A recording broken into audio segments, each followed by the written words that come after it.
अस्सलाम वालेकुम, this is Moeed पीर साहब। आज मुझे जब मैंने खबरें देखी, पाकिस्तान की नई डेवलपमेंट्स देखी, तो मुझे अपनी वालदा मोहतरमा बहुत याद आ रही थी। वो कहती थी, बेटे, हम सब बच्चों को कहती थी कि जब किसी के अंदर किसी से कितना ही इख्तलाफ क्यों ना हो, जब उसके अंदर कोई अच्छी इंसानी खूबियां देखो तो फराग दिलाना तरीके से दिल खोल के उसकी तारीफ करनी चाहिए। और हम में से कितना ही हम इख्तलाफ क्यों ना करें, चीफ इलेक्शन कमिश्नर जनाब राजा सिकंदर सुल्तान साहब के साथ हमें ये बात माननी पड़ेगी कि अपनी कंसिस्टेंसी में, मुस्तकिल मिजाजी में, अपनी लॉयल्टी में, अपनी वफादारी में, अपनी अगर उन्होंने किसी को जुबान दे रखी है तो उस काम से फिर वो पीछे हटते नहीं है। जो इरादा वो कर लेते हैं, उस इरादे के वो पक्के हैं। अब लग यही रहा है, कम से कम मेरा एनालिसिस ये कहता है कि उन्होंने किसी को जुबान दे रखी है कि मैंने सर इमरान खान को छोड़ना नहीं है। आप फिक्र न करें, मैं इमरान खान को फारिग करके पीछे हटूंगा सर, मैं फिक्स कर दूंगा, कंसिडर इट डन। तो इसी चक्कर में वो पड़े हुए हैं। और उसकी लेटेस्ट एपिसोड जो है वो ये है कि आज इलेक्शन कमीशन ने एक नया नोटिस सर्व किया है फॉर्मर प्राइम मिनिस्टर पाकिस्तान जनाब इमरान खान साहब को, जिसमें उनको कहा कि आ जाएं जनाब 11 जनवरी को, या खुद आए या अपने वकील के जरिए आए और हमें बताएं कि आप किस तरह से पाकिस्तान तहरीक इंसाफ के पार्टी हेड और चेयरमैन बन के बैठे हुए हैं, जबकि इलेक्शन कमिश्नर ने, चीफ इलेक्शन कमिश्नर साहब ने खुद 22 अक्टूबर को आपको डिस्क्वालीफाई कर दिया था from holding the seat of the MNA, जब उन्होंने ये साबित किया, खुद से साबित किया चीफ इलेक्शन कमिश्नर ने, कि इमरान खान करप्ट प्रैक्टिसेस के मुर्तकब हुए। इसका बैकग्राउंड भी मैं आपको एक्सप्लेन करता हूँ। लेकिन जहां ये सवाल पैदा होता है लॉयल्टी का, वफादारी का, अब हमें ठीक तरह से तो नहीं पता, दिलों का हाल तो अल्लाह ही जानता है। लेकिन जो सर्कमस्टेंशियल एविडेंस हमारे सामने है, उसकी बेसिस पे ये नाचीज जब एनालिसिस करता है, तो दो चीजें कम से कम हमारे सामने आती हैं। एक तो हम ये जानते हैं, चूंकि इमरान खान ये पब्लिकली बता चुके हैं, और उससे पहले भी लोग बहुत से जानते थे, कि राजा सिकंदर सुल्तान साहब को नॉमिनेट किया था, रिकमेंड किया था farmer army chief of Pakistan जनाब जनरल कमर जावेद बाजवा साहब ने। और अब तक हम ये भी जान चुके हैं कि पहले दिन से ही खुरपा लेके, छुरी लेके जनरल कमर जावेद बाजवा साहब जो हैं वो इमरान खान की जड़ें काटने में लगे हुए थे। और बात है कि चूंकि उनके पास एक नैरेटिव शेपिंग बहुत बड़ी मशीन थी पाकिस्तान के अंदर, तो नैरेटिव उन्होंने ये शेप किया कि वो इमरान खान को बचाने में लगे हुए हैं, इमरान खान तो बड़े निकम्मे हैं, उनसे तो हुकूमत चलती नहीं थी, और कमर जावेद बाजवा दिन रात 24 घंटों में से 28 घंटे काम करते थे इमरान खान की हुकूमत को बचाने के लिए। और जब उन्होंने देखा कि इमरान खान इतना नालायक है, इतना निकम्मा है, उससे इकॉनमी वगैरह हैंडल नहीं हो सकती, तो इतने जीनियस को वो ले आए। उसके बाद फिर अनफॉर्चुनेटली ये जीनियस जो हैं, ये कुछ कमर जावेद बाजवा साहब और ये मिलके कोई इकॉनमी का कुछ कर नहीं सके। बहरहाल, तो कमर जावेद बाजवा साहब, to my understanding, analysis and opinion, पहले दिन से छुरी लेके इमरान खान साहब की हुकूमत की और इमरान खान की जड़ें काटने में लगे हुए थे। और राजा सिकंदर सुल्तान साहब जो उनके लॉयलिस्ट हैं, जिनको वो लेकर आए, ये उसी सिलसिले की एक कड़ी है। एनालिसिस हमें ये भी बताता है, ओपिनियन और एनालिसिस और सर्कमस्टांसेस को देख के हमें ये भी पता चलता है कि राजा सिकंदर सुल्तान साहब का एक खास किस्म का स्पिरिचुअल, रूहानी ताल्लुक जो है वो नवाज शरीफ साहब और शरीफ खानदान के साथ भी है। और वो भी नजर आता है अखबारों की, अगर हेडलाइन देखें, अगर कोई पूछेगा तो हम शायद उसको एक्सप्लेन भी कर सकते हैं। तो यही दो मुहरकात हमें समझ आते हैं, बिकॉज इस वक्त इमरान खान साहब को पाकिस्तान तहरीक इंसाफ की पार्टी चेयरमैनशिप की पोजीशन से हटा दिया जाना जो है वो एक बहुत बड़ी रिक्वायरमेंट समझ आती है शरीफ खानदान की। और तो जाहिर है कि इस पे हमें नजर आ रहा है कि राजा साहब जो है इसके ऊपर पूरी तरह से कारबंद है। अब लेटेस्ट जो नोटिस दिया है, इसकी दिलचस्प बात यह है कि ये 11 जनवरी को जो इमरान खान साहब को बुलाया गया है एक्सप्लेन करने के लिए कि बताएं जनाब आप कैसे पार्टी चेयरमैन बन के बैठे हैं, हमने तो आपको डिस्क्वालीफाई कर दिया था अक्टूबर के अंदर। इसमें इंटरेस्टिंग पहलू यह है कि ये नोटिस सिर्फ एक दिन के बाद हुआ है, जब लाहौर हाई कोर्ट से रिलीफ ली, जहां अजहर सदीक साहब और अली अली जफर साहब पहुंचे, बैरिस्टर अली जफर।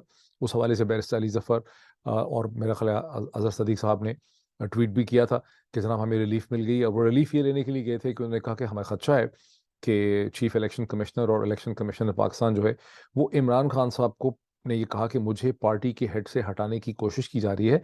हालांकि ये मैंडेट नहीं है, ये अपने आईनी हकूक और अपनी पावर से इलेक्शन कमीशन तजावज़ कर रहा है, ये इसका राइट नहीं बनता। ये राइट तो एक हाई कोर्ट लेवल की अदालत और कोर्ट का बनता है कि किसी को डिस्क्वालीफाई करे आर्टिकल 62(1)(f) में, अगर वहां पे उसकी डिटर्मिनेशन होगी, फिर वो मामला जो है वो स्पीकर के सामने जाएगा। तो ये हाई कोर्ट कर नहीं सकता। और इस कंटेंशन और पॉइंट को, सॉरी, हाई कोर्ट नहीं, इलेक्शन कमीशन नहीं कर सकता। तो ये जो पॉइंट था, ये जो कंटेंशन थी, इसे लाहौर हाई कोर्ट ने माना, इसे एडमिट किया, और उन्होंने भी एक नोटिस इशू किया जिसमें इलेक्शन कमीशन को 11 जनवरी को बुला लिया। अब इलेक्शन कमीशन ने उल्टा इमरान खान को 11 जनवरी को बुला लिया कि जनाब आए, आप आके हमें अपनी एक्सप्लेनेशन जो है वो दे दें। इसका क्या रिजल्ट निकलता है, ये मजीद इसकी मैं डिटेल्स ले लूंगा। मेरा ख्याल है कुछ बहुत निकलने लगा नहीं है, फौरी तौर पे ये चीज़ लटकती ही रहेगी। लेकिन इसका बैकग्राउंड को आप ज़रूर समझ सकते हैं कि जहां पाकिस्तान के शाही ख़ानदान इस वक्त, दोनों के दोनों जो मशहूर शाही ख़ानदान है पाकिस्तान के प्रिंसिपल, जरदारी ख़ानदान और शरीफ ख़ानदान जो है, वो मुलाकातें करने के लिए पहुंचे हैं जनेवा में, स्विट्ज़रलैंड में। पंजाब में परवेज़ इलाही की हुकूमत को गिराने या ना गिराने की पूरी एक कार्रवाई हो रही है। वहाँ पर जरदारी साहब के लोग उस हवाले से ख़रीदो फ़रोख्त करने के लिए पंजाब में मौजूद हैं। इसी टाइम पीरियड में इलेक्शन कमीशन की जो ख्वाहिश है या जो इरादा है या जो कमिटमेंट है इमरान खान को रास्ते से हटाने के लिए, उसमें एक तेज़ी जो है वो आती चली जा रही है। और दूसरी तरफ से इमरान खान और उनकी तहरीक इंसाफ जो है वो खासी भरमी का इज़हार कर रही है कि परवेज़ इलाही साहब जो हैं वो पीछे हटते नजर आ रहे हैं, वेवर करते नजर आ रहे हैं। और तो ये वो सर्कमस्टेंसेस हैं जिसके दरम्यान में इलेक्शन कमीशन ने ये नोटिस सर्व किया। लेकिन इट विल बी इनअप्रोप्रिएट अगर मैं इसका बैकग्राउंड थोड़ा सा आपके सामने ना रखूं। 22 अक्टूबर 2022 को तोशा खाना का जो रेफरेंस केस है, वही जो घड़ी वाला, उसमें घड़ियां हैं और उसमें पता नहीं क्या है, उसका एक रेफरेंस भेजा राजा परवेज अशरफ साहब ने as speaker of the National Assembly to the chief election commissioner. अब ये भी बहुत इंटरेस्टिंग पहलू है। थोड़ा सा अगर आप में से जो लोग बहुत जवान हैं, 18-24 के एज ग्रुप के लोग हैं, आपको याद करवाऊंगा, क्योंकि आपको शायद याद नहीं होगा कि राजा परवेज अशरफ साहब की जो वजह शोहरत है पाकिस्तान की सियासत में, वो राजा रेंटल की हैसियत से। जब वो पावर मिनिस्टर होते थे पीपल्स पार्टी की हुकूमत में, 2008, 9 और 13 की जो हुकूमत थी, तो उस जमाने में उन्होंने पाकिस्तान में रेंटल बिजली बनाने का बीड़ा उठाया था। और वो बिजली जो है वो जिस किस्म की बनी थी, इसी किस्म की बनी थी जिस किस्म की इस वक्त वो राजा साहब पर नेशनल असेंबली और पार्लियामेंट जो है वो चला रहे हैं, इसलिए वो मशहूर हो गए थे एज राजा रेंटल। लेकिन राजा राजा साहब ने जो रेफरेंस भेजा है इमरान खान के खिलाफ, पता नहीं जून जुलाई में भेज दिया था इस हुकूमत ने आते ही, उस रेफरेंस की दिलचस्प बात यह है कि उसमें स्पीकर ने जाती तौर पर ये डिटर्मिनेशन करके, खुद ही फैसला करके रेफरेंस भेज दिया। कन्वेंशनली होना ये चाहिए, शायद गालिबन इससे पहले ऐसा कोई रेफरेंस शायद ना भेजा गया हो। और इससे पहले कभी पाकिस्तान में किसी मेंबर पार्लियामेंट को खुद से आज खुद नोटिस लेके इलेक्शन कमिश्नर जो है उसने डिस्क्वालीफाई भी नहीं किया, क्योंकि इसका एक प्रोसेस है। और वो प्रोसेस क्या है कि आर्टिकल 62(1)(f) के तहत एक अदालत जो है वो किसी के बारे में ये डिटरमिन करती है एविडेंस देख के कि इस शख्स ने फलां बदअहदी की है, इसकी करप्शन साबित हो गई है, इसकी एक प्रोसेस के जरिए साबित होता है, ये पार्लियामेंट नहीं करती। और फिर वो डिटर्मिनेशन एक नेशनल असेंबली के स्पीकर के सामने आती है, और फिर वो उस डिटर्मिनेशन की बेसिस पे कार्रवाई करने के लिए, फॉर्मेलिटी पूरी करने के लिए उसे इलेक्शन कमीशन के पास भेजा जा सकता है। यहाँ उल्टा काम हुआ है कि राजा परवेज अशरफ साहब ने फैसला कर लिया, हुक्मरान जमात के स्पीकर हैं, पार्टी सारी चाह रही थी कि इमरान खान को फारिग करना है, केस बनाया, केस बना के रेफरेंस भेजा आर्टिकल 62(1)(f) का। जब ये मामला इलेक्शन कमीशन के पास पहुंचा, वहाँ एक नया मसला खड़ा हो गया। वहाँ जब पीटीआई के वकील आए या और वकला थे, उन्होंने कहा कि जनाब ठीक है कि for cosmetic reasons of formality election commission को एक अदालत का दर्जा हासिल है, लेकिन 62(1)(f) की डिटर्मिनेशन चीफ इलेक्शन कमिश्नर, उनके फेलो कुलीग्स जो कमिश्नर्स हैं, वो नहीं कर सकते। ये तो फैसला एक अदालत में करना है। तो उस वक्त फिर राजा साहब बड़े कंफ्यूज हो गए और सोचा मैं क्या करूं। तो घर वापस होना तो ये चाहिए था कि असल में बात होती कि वापस भेज देते केस को, लेकिन वापस भेजने के बजाय रेफरेंस को उन्होंने सोचा कि चलें थोड़ा सा हम देख लेते हैं कि एफ नहीं तो जी, जी नहीं क्या होता है, FGHIJKLMNOP। तो उन्होंने 62(1)(p) ढूंढ लिया, यानी उसके तहत उन्होंने इमरान खान को डिस्क्वालीफाई कर दिया उस केस के अंदर से। उसके बाद फिर दो नए सवालात खड़े हो गए। एक तो ये सवाल खड़ा हुई वकीलों के सामने कि ये तो डिस्क्वालिफिकेशन तो बनती है आइन में 62(1)(f) की, यहाँ कर दी गई है डिस्क्वालिफिकेशन 62(1)(p) की। दूसरा इशू ये है कि जब उसका पहले ऑर्डर आया और जो उसकी कन्वेंशन है, तो ये तो ऐसा लगता है कि जो असेंबली थी 2018 से 2023 तक की, इसकी मुद्दत के लिए आप उसे डिस्क्वालीफाई कर सकते हैं इमरान खान को। लेकिन उसके बाद इलेक्शन कमीशन ने उसकी वजाहत की कि नहीं, हमने अपनी दांस में, अपनी इन्फिनिट विजडम के अंदर इमरान खान को पूरे 5 साल के लिए, जिस दिन से इलेक्शन कमीशन का फैसला आया अक्टूबर 2022 में, इससे अगले 5 साल के लिए हमने इमरान खान को डिस्क्वालीफाई कर दिया। उसके बाद से मसला अदालतों में चल रहा है। इस्लामाबाद हाई कोर्ट में इलेक्शन कमीशन गया हुआ है, लाहौर हाई कोर्ट के अंदर पीटीआई गई हुई है। अब ये नया नोटिस जो है वो इशू कर दिया गया एक ऐसे वक्त में जबकि शाही ख़ानदान जो हैं उनकी बड़ी सख्त ज़रूरत है कि इमरान खान को रास्ते से हटाया जाए। जैसे कि पिछले दोनों वीलॉग्स, मेरे 2 या 3 वीलॉग्स में मैंने आपको ये वज़ाहत की कि 2 फैसले जो पीएमएलएन की तरफ से किए गए, एक फैसला ये जहाँ नवाज़ शरीफ साहब के बारे में ये फैसला हुआ है कि अब वो लाइफ रहबर या कायद या लाइफ गाइड रहेंगे पीएमएलएन के। यानी पहले जो उनकी ख्वाहिश थी कि मेरी डिस्क्वालिफिकेशन ख़त्म हो जाए, और ये कहा गया कि ये फैसला इसलिए किया गया चूँकि सुप्रीम कोर्ट पाकिस्तान ने 2017 में या 2018 में उनको पार्टी हेड होने से रोक दिया था, उनको डिस्क्वालीफाई कर दिया था, वो पार्टी हेड नहीं हो सकते। अब वो पार्टी के हेड नहीं होंगे, लेकिन वो गाइड और रहबर होंगे और पार्टी हेड को हदायत करेंगे। तो मैंने आपको कहा था कि ये मामला, इसका अल्टीमेटली ताल्लुक जो है वो इमरान खान साहब से। तो अब मैं कम से कम ब्राउनी पॉइंट्स क्लेम कर सकता हूँ कि जो मैंने एनालिसिस 3-4 दिन पहले आपको किया था, वो चीज़ें बिल्कुल उसके हिसाब से चल रही हैं। मैं ज़राए वराए पे बिल्कुल नहीं चलता। आपने देखा बाकी सब लोग कहते हैं कि बड़े अहम शख्स से उनको पता चल गया, खबर आ गई। मैं अपना एनालिसिस करता हूँ 2+2 का। तो उसी वक्त मैंने कहा था कि ये मामला कुछ अजीब सा लगता है, कि जो नवाज शरीफ साहब का फैसला हुआ है कि वो अब गाइड होंगे, रहबर होंगे। फिर मैंने आपको 2005 का वाकया सुनाया था कि कैसे लिटरली गालियां निकाली थी शहबाज शरीफ साहब को, जब शहबाज शरीफ साहब ने लंदन में एक होटल में नवाज शरीफ साहब को कह दिया था कि नवाज शरीफ साहब हमारे रहबर हैं। तो नवाज शरीफ साहब ने कहा था कि रहबर होते हैं गौस अली शाह साहब की तरह के, मैं रहबर नहीं हूँ, मैं तो एक्टिव कंट्रोल करता हूँ, मैं फैसला साज हूँ, मैं डिसीजन मेकर हूँ। तो यहाँ से जब ये खबर आई कि अब वो रहबर होंगे, तो clearly stage was being set कि इमरान खान की डिस्क्वालिफिकेशन होनी है, मैं भी डिस्क्वालीफाइड होऊंगा, इमरान खान भी डिस्क्वालीफाइड होऊंगा। बिकॉज अब नवाज शरीफ साहब ने ये देखा है कि पहले जो उनकी ख्वाहिश थी कि मेरी डिस्क्वालिफिकेशन ख़त्म हो, अब उसकी बजाय कि मैं भी डिस्क्वालीफाइड, इमरान खान भी disqualified. And this is the latest definition of the level playing field, जिसमें फील्ड होगी मरीम नवाज साहिबा के लिए, फील्ड होगी बिलावल के लिए, और वही नेगोशिएशन मुमकिन हो रहा है कि शायद जनेवा में उस हवाले से भी बातें हों। लेकिन कुछ हो सकता है इसकी फर्दर भी थिंकिंग हो कि वो भी डिस्क्वालीफाइड है, मैं भी डिस्क्वालीफाइड हूँ, हम एक बार्गेन कर सकते हैं सुप्रीम कोर्ट में जाके, मेरी भी डिस्क्वालिफिकेशन ख़त्म करें, उसकी भी डिस्क्वालिफिकेशन ख़त्म करें, एंड सो ऑन, इस किस्म का मामला। दूसरी चीज़ जो मैंने आपको कही थी कि मरीम नवाज साहिबा का सीनियर वाइस प्रेसिडेंट बन जाना पीएमएलएन का, ये भी इस चीज़ को पॉइंट आउट करता है। फिर उनका जनवरी में यहाँ आना, तंसीम साजी की बात करना, कि शरीफ ख़ानदान इस वक्त बहुत ही एक्टिवली प्लान भी कर रहा है और ये एक्सपेक्ट भी कर रहा है कि बहुत जल्दी वो इमरान खान को टेक्निकली नॉकआउट करने में, डिस्क्वालीफाई करने में, कम अज़ कम अगर गिरफ्तार नहीं भी करते तो डिस्क्वालीफाई करने के लिए में वो कामयाब हो जाएंगे।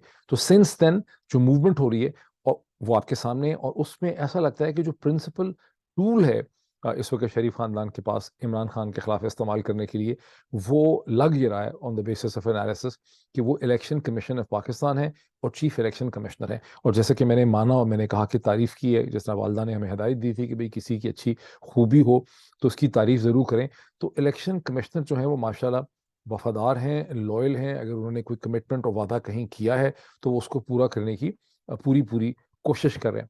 थोड़ा सा उसमें प्रॉब्लम ये हो गया है कि वो इतनी कोशिश इस डायरेक्शन में कर रहे हैं, ये वो भूल ही गए कि उनको चीफ इलेक्शन कमिश्नर इसलिए लगाया गया था, इलेक्शन कमीशन का इदारा इसलिए बनाया गया था, उनको इसलिए इसलिए लगाया गया था कि वो साफ, शफाफ, क्रेडिबल इलेक्शन करवा सकें। ये एक ऐसी चीज़ है जिसमें वो बिल्कुल भी इंटरेस्टेड नहीं है। आपको पता है कि अप्रैल में वो सुप्रीम कोर्ट के सामने हाजिर हुए, जबकि सुप्रीम कोर्ट कल लग रहा था कि एक माइंड बना हुआ है कि इलेक्शन हो जाने चाहिए, मुल्क में तमाम मसाइल का हल है। उन्होंने कहा जी इलेक्शन तो हो ही नहीं सकते, हमारे पास तो सर्कमस्टांसेस ही नहीं है, माई बाप, मैं तो अक्टूबर 2022 तक इलेक्शन नहीं करा सकता। अब आपने देखा कि 30 दिसंबर को जब उनको इस्लामाबाद हाई कोर्ट के अरबाब ताहिर साहब ने बाकायदा ऑर्डर भी दिया, 31 को इलेक्शन होने चाहिए थे, उसके बाद उन्होंने दोबारा हथियार डाल दिए। उड़ती उड़ती वैसे मैंने बात ये सुनी है कि रात को वो खासे डरे हुए थे, वो और उनके फेलो जो कमिश्नर्स थे, हदायत वगैरह इशू कर रहे थे स्टाफ को कि इनको बुलाएं, सुबह इलेक्शन करवाने पड़ेंगे, चूँकि इस्लामाबाद हाई कोर्ट ने कहा।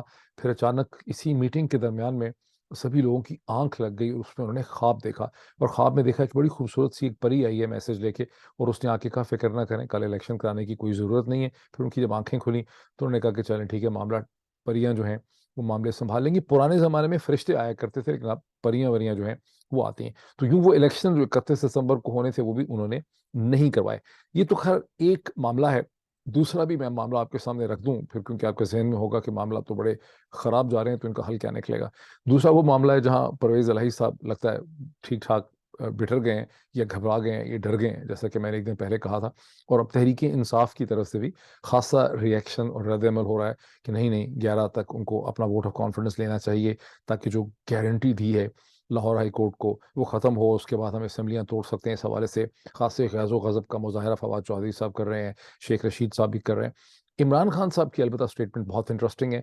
जो उनकी स्टेटमेंट आई है कि उन्होंने कहा कि पंजाब के मामले में ये बात फिर वाज़े हो गई है कि इस्टेब्लिशमेंट जो अपने आप को न्यूट्रल कहती थी, जिसने कमिटमेंट की थी, वो दर हकीकत न्यूट्रल नहीं है। और पंजाब में परवेज़ इलाही का जो पूरा फैसला है वोट ऑफ कॉन्फिडेंस का या हुकूमत गिराने का, वहाँ पर इस्टेब्लिशमेंट के इस्टेब्लिशमेंट का इन्फ्लुएंस जो है उसे इस्तेमाल किया जा रहा है। ये तो हो गई डेवलपमेंट्स। अब जो दोनों डेवलपमेंट्स बड़ी नेगेटिव लगती हैं, बड़ी डिसअपॉइंटिंग सी लगती हैं, और आई एम श्योर कि आपके ज़हन में होगा कि यार ये तो कोई भी चीज़ ठीक नहीं जा रही। एंड आई एडमिट कि बहुत ज़्यादा लोग जो हैं वो आजकल बहुत डिप्रेस फील करते हैं, सिनिक फील करते हैं। उनको लगता है कि इस मुल्क में कोई भी चीज़ ठीक हो नहीं सकती, कोई भी चीज़ ठीक हुई नहीं है। इमरान खान ने कितनी जद्दोजहद की, पंजाब की हुकूमत जीती, कितने 100 के करीब जलसे किए, कितनी मीटिंग्स की, लोगों को कितना निकाला, कितना इंस्पायर किया, लेकिन सिस्टम ऐसा ढीठ है या ऐसा खबीस है कि यहाँ पर कोई भी चीज़ ठीक नहीं हो सकती। तो लोगों में एक खासा डिप्रेशन जो है वो पाया जाता है। इस हवाले से मैं 2 स्क्रीन्स आपको दिखाना चाहता हूँ, स्क्रीनशॉट्स। आई नो कि बहुत से लोग कहते हैं स्क्रीनशॉट्स ना दिखाएँ, तसलसल टूटता है। लेकिन ये स्क्रीनशॉट मैं इसलिए आपको दिखाना चाहता हूँ। 25 मई और 26 मई को जब इमरान खान ने पहला लॉन्ग मार्च किया था, जब अ, डी चौक के ऊपर बहुत लड़ाई हुई थी, जिसके ऊपर मैंने 1 या 2 वीलॉग किए थे, आपको याद होगा जो मुझे देख रहे हैं अरसे से। बड़े आइकॉनिक वीलॉग थे वो, जब बहुत टीयर गैस, हज़ारों शेल फायर हुए। और फिर वो एक पार्शियली फेल्ड लॉन्ग मार्च था, जिसके बाद इमरान खान ने पेशावर में जाके एक तरह से कहने के पनाह हासिल कर ली थी। तो 1 या 2 दिन के बाद जब मैं पेशावर गया और रात को जब वहाँ से वापस आ रहा था, तो मुझे एहसास था कि लोगों में एक बहुत ज़्यादा डिप्रेशन है कि देखिए सब कुछ फेल हो गया, नाकाम हो गया, इमरान खान को वापस नहीं जाना चाहिए था, डी चौक से आगे जाना चाहिए था। लोग ऐसे सोच रहे थे, मैं डी चौक पे था, मैं समझता था कि आगे बिल्कुल नहीं जाना चाहिए था, उसका कोई रिजल्ट नहीं निकल सकता था। तो मैंने एक वीलॉग किया था।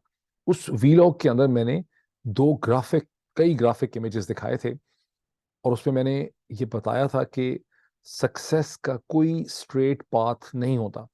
स्कूल से, कॉलेज से एक आम शख्स के ज़हन में ये बात डाली गई है कि सक्सेस एक स्ट्रेट पाथ है। वो उसकी वजह ये है कि स्कूल में 5वीं से 6ठी ग्रेड में, 6ठे से 7वें, 7वें से 8वें, 8वें से 9वें, 9वें से 10वें, और फिर उसके बाद कॉलेज। तो इस तरह से एक स्ट्रेट पाथ होता है लोगों के ज़हन में सक्सेस का। लेकिन जब आप कॉलेज और यूनिवर्सिटी से निकलते हैं और अपनी जॉब में आते हैं, और जो आप में से जॉब्स कर चुके हैं, 15-20 बरस के कैरियर्स चेंज कर चुके हैं मेरी तरह, तो आपको एहसास होगा, आपको इसका पूरी तरह से अदराक होगा कि सक्सेस का पाथ कभी भी स्ट्रेट नहीं होता, टेढ़ा मेढ़ा जिग-जैग होता है। This is precisely what I want to show you. जो मैंने स्क्रीन यहाँ पे रखे हुए हैं, let me show you this. यहाँ पर अगर मैं स्क्रीन शेयरिंग कर सकूं, I think there it is. ये देखें, सक्सेस, ये ग्राफ ये बताता है कि what people think it looks like. सब लोगों के जहन में, खास करके स्कूल के बच्चे, कॉलेज, उनके जहन में कि मैं यहाँ से चलूंगा क्लास 5 6 7 8 9 10, उसके बाद मैंने एमबीए किया, फिर उसके बाद मैं लीमन ब्रदर्स के गोल्डमैन सैक में लग गया, उसके बाद मुझे $2 लाख की तनख्वाह मिल गई। ये सक्सेस का पैटर्न। एक्चुअली लाइफ में सक्सेस कैसी होती है, ये सक्सेस का एक्चुअल पैटर्न है, जो मैं आपको अपने माउस के जरिए दिखा रहा हूँ। ठीक है, यहाँ इन्होंने इसको दिखाया।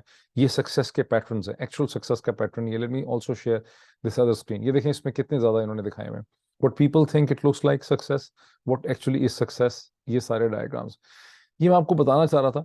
अब चूंकि मैंने आपको दिखाया और मैंने स्टॉप शेयरिंग कर दी है, 26 मई की नाकामी के बाद क्या इमरान खान, तहरीक इंसाफ, पाकिस्तान के लोगों को मजीद कामयाबियां नहीं मिली? उसके बाद अजीम शान जलसे हुए, लोग लाखों की तादाद में घरों से निकले, पंजाब की सियासत को जीता गया, इलेक्शन में पीएमएलएन की हुक्मरान जमात को नाकामी हुई, वहाँ पे जो प्रिटेंडेड चीफ मिनिस्टर थे जनाब हमजा, वो फारिग हुए, वो जो दोस्त मोहम्मद मजारी ने हरकत करने की कोशिश की थी उसमें भी उनको नाकामी हो गई, वहाँ पीएमएलक्यू और पीटीआई ने मिलकर हुकूमत बनाई। उसके बाद भी बहुत से मरहले आए हैं, इमरान खान को कत्ल करने की कोशिश की गई, ख़त्म करने की कोशिश की गई, बहुत कुछ हुआ है इस सारे टाइम पीरियड में, लेकिन चीज़ ख़त्म नहीं हुई। चीज़ उस वक़्त तक ख़त्म नहीं होती जब तक आप ये फैसला करते नहीं हैं कि हमने हथियार डाल दिए हैं। जब तक कोई हथियार डालता नहीं है, अपनी जद्दोजहद और स्ट्रगल को ख़त्म करता नहीं है, जद्दोजहद ख़त्म नहीं होती। ये रियल लाइफ का, प्रैक्टिकल लाइफ का पैगाम है। अब पाकिस्तान के हवाले से मैं एक चीज़ कह दूं, बहुत ज़ाहिर लोग परेशान होते हैं कि क्या होगा। मुझे एक छोटा सा वाक़या याद आ रहा है कि एक कह रहे हैं कि एक रिक्रूटमेंट सेंटर में जब रिक्रूट्स कोई आर्मी की भर्ती हो रहे थे, बहुत पुरानी ज़माने की कैडेट भर्ती हो रहे थे, तो वहाँ पर एक इंस्ट्रक्टर था या कोई समझाने वाला था। उसने कहा परेशान होने की बिल्कुल ज़रूरत नहीं है। 2 ही पॉसिबिलिटीज़ हैं, या आपको कमीशन मिल जाएगा या आपको कमीशन नहीं मिलेगा। कमीशन नहीं मिलेगा तो आप अपनी वापस घर में जाएँगे, अपनी वही ज़िंदगी गुज़ारेंगे। कमीशन मिल जाएगा, 2 ही पॉसिबिलिटीज़ हैं, या आप ओटीएस ट्रेनिंग सेंटर में जाएँगे या आप काकूल में चले जाएँगे। अगर आप एकेडमी में आ जाएँगे, 2 ही पॉसिबिलिटीज़ हैं, या आप ट्रेनिंग कंप्लीट कर लेंगे या कंप्लीट नहीं करेंगे। ट्रेनिंग कंप्लीट नहीं करेंगे, घर जाएँगे, ट्रेनिंग कंप्लीट कर लेंगे, कमीशन हो जाएगा, फ़ौज में आ जाएँगे। 2 ही उसके बाद पॉसिबिलिटीज़ हैं, घबराने की ज़रूरत नहीं है। या आप कैंट में रहेंगे या आप बॉर्डर पे चले जाएँगे, जंग पे। बॉर्डर पे चले जाएँगे, 2 ही पॉसिबिलिटीज़ हैं। या वहाँ पे जंग होगी या जंग नहीं होगी। अगर जंग होगी, अगर जंग नहीं होगी फिर तो परेशानी की बात ही कोई नहीं है। अगर जंग होगी तो 2 ही पॉसिबिलिटीज़ हैं, या आप ज़ख्मी होंगे या आप ज़ख्मी नहीं होंगे। अगर आप ज़ख्मी नहीं होंगे तो कोई बात परेशानी की नहीं है, ज़ख्मी होंगे तो आपको लेके जाया जाएगा हॉस्पिटल में, वहाँ 2 ही पॉसिबिलिटीज़ हैं, या आप ज़िंदा बचेंगे या आप मर जाएँगे। अगर आप ज़िंदा बचेंगे, परेशानी की कोई बात नहीं है, और अगर हम मर जाएँगे तो सारी परेशानियाँ ख़त्म हो जाएँगी। पाकिस्तान के decision makers on a serious note अभी तक ये समझ नहीं पाए कि मसला इमरान खान का नहीं है, ना ही मसला ये है कि मिलेट ट्रैक्टर की फैक्ट्री बंद हो गई है और इकॉनमी किसी तरह से मैनेज करनी है।